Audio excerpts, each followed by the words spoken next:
My brother Tony was my absolute protector. When I was 10 years old, some thugs tried to kidnap him, but in the end I was the one who ended up inside their car. They got the ransom, though not before smashing my face and breaking both my legs. Tony went insane.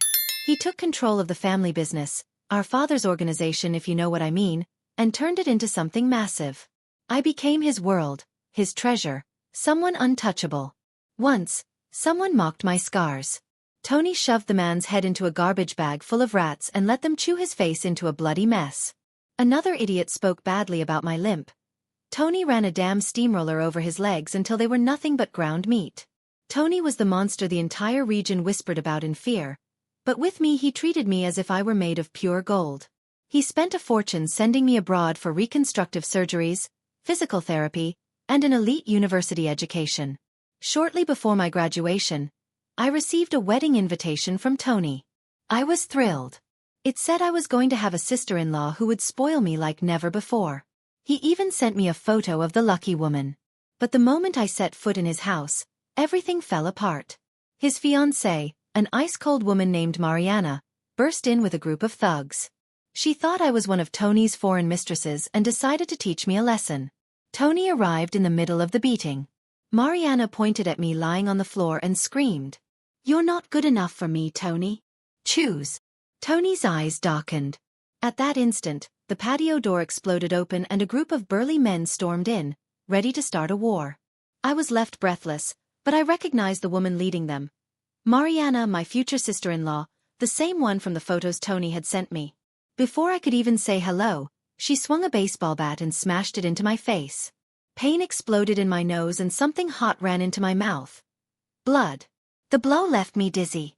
"There you are, you gold digger," she shouted. "Did you think you could hide in Europe forever and then come back to live off Tony's money?"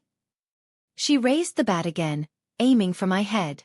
I crawled backward, shielding my face, but tripped over the rug and fell onto my back. "You're wrong, I tried to say." She shoved the bat into my mouth and twisted it. A sharp pain shot through my gums and teeth. A metallic taste flooded my throat. I gagged and spat out a red spray.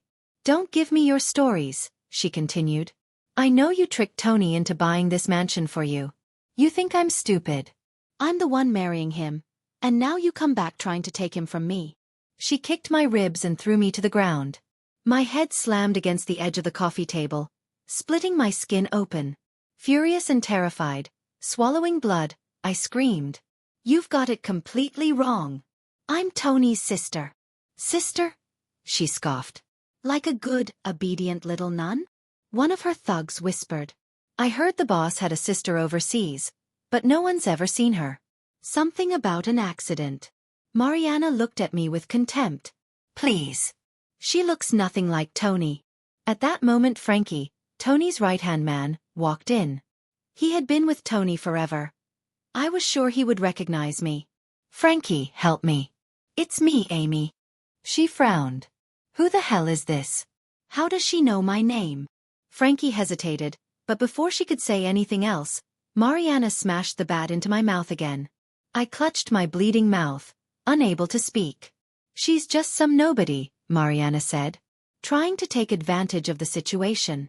Frankie shook her head. "She said her name is Amy. Only family calls her that. This doesn't make sense." She stepped closer, took my face, and studied it carefully. "She doesn't look like Tony's sister." My heart sank. This was my new face, the one she had never seen. "Wait," she finally said. "She had major surgeries in Europe. She didn't completely change her face." At last, she understood. I nodded desperately, begging her to believe me. "Yes, I'm his sister.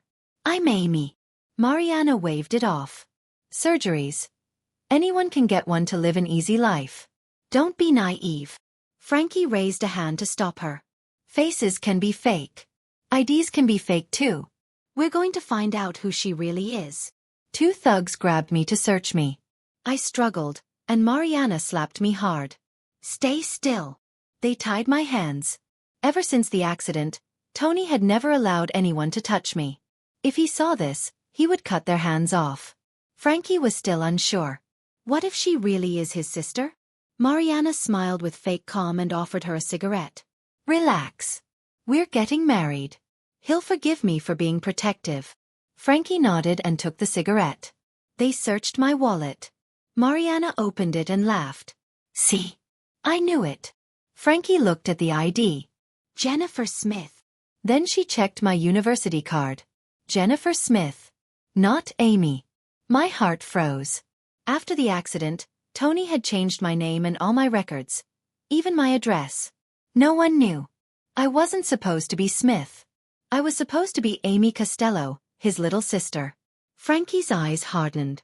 You tried to fool us. Get her. Fists flew. My phone fell from my pocket and the screen lit up. Frankie saw the wallpaper, and her face changed completely. It was a photo of Tony and me. Frankie's hands trembled as she picked it up. This is your phone, she said. I nodded so hard it felt like my head might snap off. Mariana rolled her eyes. It's just a picture. She probably edited it to fool us. I tried to show Frankie my messages. She unlocked my phone using facial recognition and opened my chat with Tony. Bro? Frankie exclaimed, shocked. Mariana snatched the phone from her immediately. Any slut calls the boss brother to get her hands on his wallet.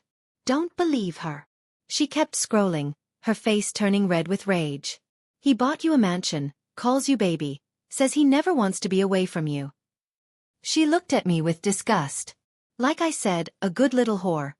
This one just doesn't know her place. Tony had loved me fiercely since the attack. He never wanted me to leave the country again. From that day on, no one dared touch me. And yet there I was, being beaten by his fiancée, unable to ask for help. My heart shattered. Frankie frowned. She acts like a spoiled princess. Let's make sure. And if he really is obsessed with his sister, if it's really her, we're screwed. Mariana nodded. Fine. I'll call him. If she's Tony's sister, so be it. But if she's not, her face twisted with malice, she'll regret the day she was born. She ordered her thugs to gag me and dialed Tony. Hi, love. You said your sister was coming for the wedding. What day does she arrive? I want to buy her a gift to welcome her. She arrives tomorrow night, Tony replied.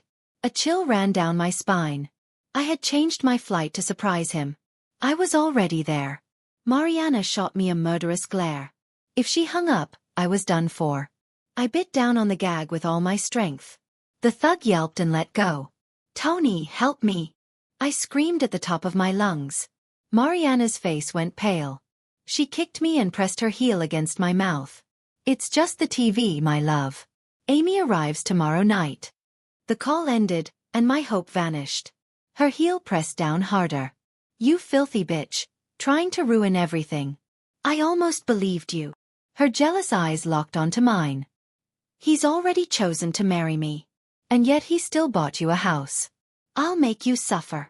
She lifted her leg back. The boss always takes care of his women. If he likes her, let her live. She'll be his wife and he'll keep her, one of them said. Frankie agreed. You can be the boss, and he can have his fun. I wanted to curse them. How could they think Tony and I had anything other than blood between us? I hated Mariana for believing it. She was exactly the kind of woman Tony had always warned me about. When I saw him, I would make him cancel the wedding. Mariana saw the fury in my eyes and snapped. You want to challenge me? I'll make you suffer. She grabbed a knife and slashed my face. I didn't scream, but she didn't stop. When you're ugly, Tony will only love me. Each cut felt like a stab. It had taken years of surgeries to fix my face, and she was destroying it. You're dead, I whispered. Mariana laughed. Fuck you, bitch. She sliced my lips. I felt the skin split open. She stepped back, knife in hand, and then I heard a voice. Boss. What are you doing here? It was Tony. Tony was there. I tried to stand, but my legs wouldn't respond. Mariana smashed my knees with an iron bar, and I collapsed. Frankie panicked and whispered for her to hide me. If he sees you, he'll kill you. Mariana and her thugs dragged me into the kitchen. They had barely shut the sliding door when Tony walked in. I told you to get the house ready. Where is everything? I just got here. It's in the car, Frankie replied, rushing out. Tony looked around. I like the place. Is this the kitchen? He grabbed the door. I saw his silhouette through the glass and tears spilled down my face. Tony, you have to save me. He opened the door slowly. His expression changed when he saw Mariana and me. For a moment, time stopped. Mariana holding the knife, her face twisted with rage. Me on the floor, covered in blood, my cuts burning, my legs useless. Tony's gaze darkened. What the hell is this? His voice was low, almost a whisper, but filled with a rage that froze the blood. Mariana reacted, dropping the knife and raising her hands. Tony, love, it's not what you think. But Tony didn't even look at her. His eyes were locked on me. I tried to say his name, but only a weak sound came out. Frankie and the others were frozen in place. Tony walked forward slowly, knelt in front of me, and touched my face with trembling hands. Amy. I barely nodded. He closed his eyes for a second. When he opened them, there was no confusion left. Only fury. He stood up abruptly and, without warning, punched Mariana. She crashed to the floor, screaming. Tony, I don't understand. That whore tried to fool you. Fool me. His voice was calm. Too calm. Mariana crawled backward. She said she was your sister, but she looked nothing like you. We couldn't take the risk. Tony ran a hand through his hair. And that justifies this? He asked, pointing at me. Frankie stepped forward. Boss. We were mistaken. She changed her face after the accident. We didn't know. You didn't know? Tony repeated, laughing without humor. So you decided to break her face, her legs, and almost kill her. Tony, please. Mariana sobbed. Shut up. His voice cracked like a whip. No one moved. Frankie lowered her gaze. Everyone in the room knew they were doomed. Tony leaned over me again and lifted me with extreme care. Every muscle in my body screamed in protest, and a groan of pain escaped my lips. You're going to be okay, Amy, he whispered, his voice soft now. But I wasn't okay. I had never felt so broken in my entire life. Tony carried me to a chair with a tenderness that didn't match the fury burning in his eyes. Then he straightened and looked at everyone present. Close the door. One of his men obeyed without hesitation. Mariana began sobbing harder. Tony, no, please. He didn't answer her. He turned to Frankie. How many people do I have to bury today? Frankie raised her hands, backing away. Boss. We didn't know. You didn't know? He repeated coldly. And what would have happened if I hadn't arrived? Frankie didn't answer. Tony turned to Mariana. So you love me. You wanted to protect me? She nodded desperately. Yes. I just wanted to make sure no one took advantage of you. Tony tilted his head, as if considering it. Then tell me, Mariana. His voice dropped dangerously. How am I supposed to protect myself from you? Mariana's sobs turned into screams. Tony, please. I love you. We're going to get married. Tony smiled, but there was no warmth in it. No, we're not. Without another word, he pulled out his gun. Mariana screamed, but the sound was cut short by the gunshot. Blood splattered the wall, the floor, my shoes. Mariana collapsed like a broken doll. Frankie and the others went pale. Does anyone else want to explain something to me? Tony asked as he wiped his hands with a handkerchief. No one spoke. Good. Then he turned to me. Let's go home, Amy. I wanted to tell him the damage was already done, that I no longer had a home, that everything I'd been through had broken me beyond what he could fix. But I didn't have the strength to speak. Tony carried me out of the house, leaving behind the chaos, the blood, and the past. I closed my eyes and let the pain swallow me. Outside, the world seemed to spin. My face throbbed, my legs were useless, and the metallic taste of blood in my mouth was almost unbearable. But none of it compared to what I felt inside. Rage, betrayal, hatred. He settled me into the back seat of the car with incredible care, as if I were made of glass. But I wasn't fragile anymore. Not after this. You're going to be okay, Amy, he said hoarsely, almost like a promise. How could I be okay? My own sister-in-law had nearly destroyed me, and the only reason I was still breathing was because Tony arrived in time. 5 more minutes and I would have been just another mistake to cover up. Frankie and the thugs were left behind. I didn't need to ask what Tony would do with them. Anyone who betrayed his trust didn't deserve a second chance. The car started moving, and I rested my head against the window, feeling the cuts burn even more. "They're going to pay," Tony said after several minutes of silence. I let out a soft laugh, even though my mouth hurt. They already paid. Mariana was exposed. Mariana was only the beginning. I looked at him, my heart pounding. "What else are you going to do, Tony?" He didn't answer right away. His fingers tightened on the steering wheel, his eyes fixed on the road. "Do you want justice, Amy?" I wanted something bigger. "I want everyone who knew about this to suffer," I said coldly. Tony smiled. "Then you're going to like what I have planned." I should have felt guilty. Any normal person would have. But I wasn't a normal person anymore. The following weeks were a blur of recovery and revenge. Tony had me admitted to the best hospital in the city, with doctors and nurses watching over me 24 hours a day. But he didn't stay behind waiting. Every person involved in my assault began to pay. Mariana's thugs were banned from any work connected to Tony's organization. None of them ever worked in the city again.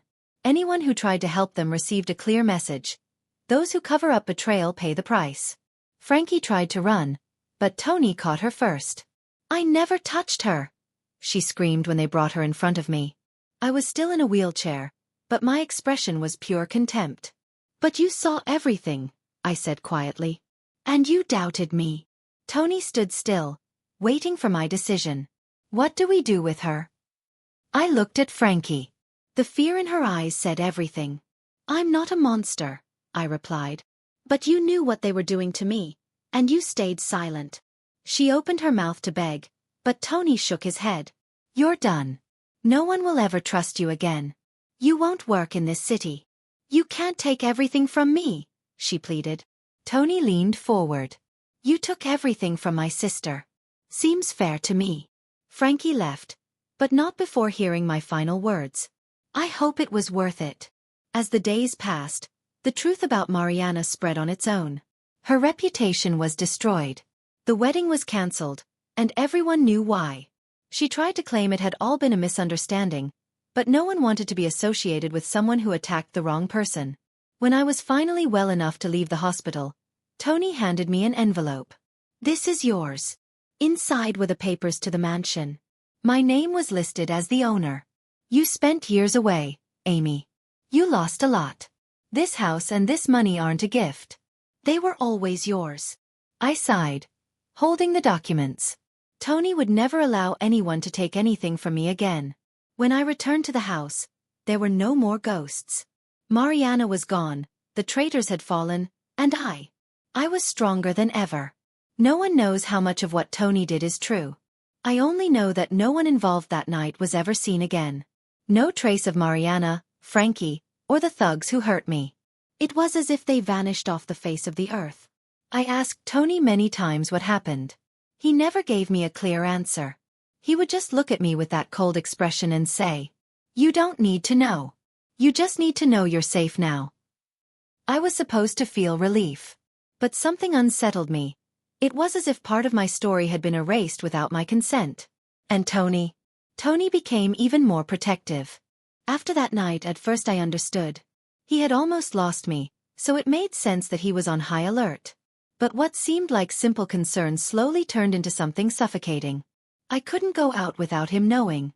There were always bodyguards around me, even when I told him I didn't need them. I couldn't take a taxi alone, couldn't travel without him approving every detail, couldn't even go shopping without one of his men following me like a shadow. I tried to ignore it. I kept telling myself he was doing it for my own good. But over time, I realized it went much further than that. It wasn't just protection, it was control. And the worst part was that this control extended to the people who entered my life. If I started seeing someone, Tony made sure to investigate everything about him. Where he lived, who he worked with, whether he had a record. And if he didn't like what he found, and he never did, that man simply vanished from my life. At first, I thought it was a coincidence. Then I understood the truth. Tony was pushing them away. "You deserve better, Amy. They weren't good enough for you." And who decided that? He did. That's when I realized that no matter how much time passed, To Tony I would always be his untouchable sister, the little girl he had to protect from the world. But I wasn't a little girl anymore. I had recovered, I was walking again, my face had changed. And I wanted only one thing, to live.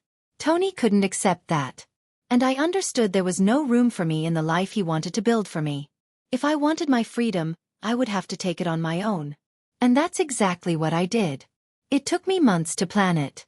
I couldn't just leave and expect him to accept it. I had to be careful. Little by little, I distanced myself. I made friends outside his circle, saved money in an account he couldn't track, and when the day came, I left. I didn't send messages. I didn't call. I left no trace. I simply disappeared.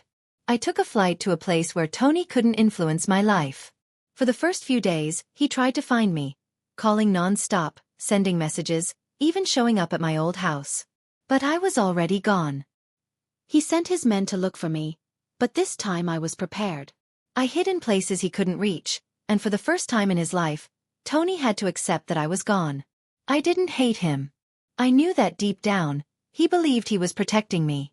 But what he never understood was that protecting me didn't mean locking me away. I just wanted to be free. And now, at last, I was. Do you think Amy did the right thing?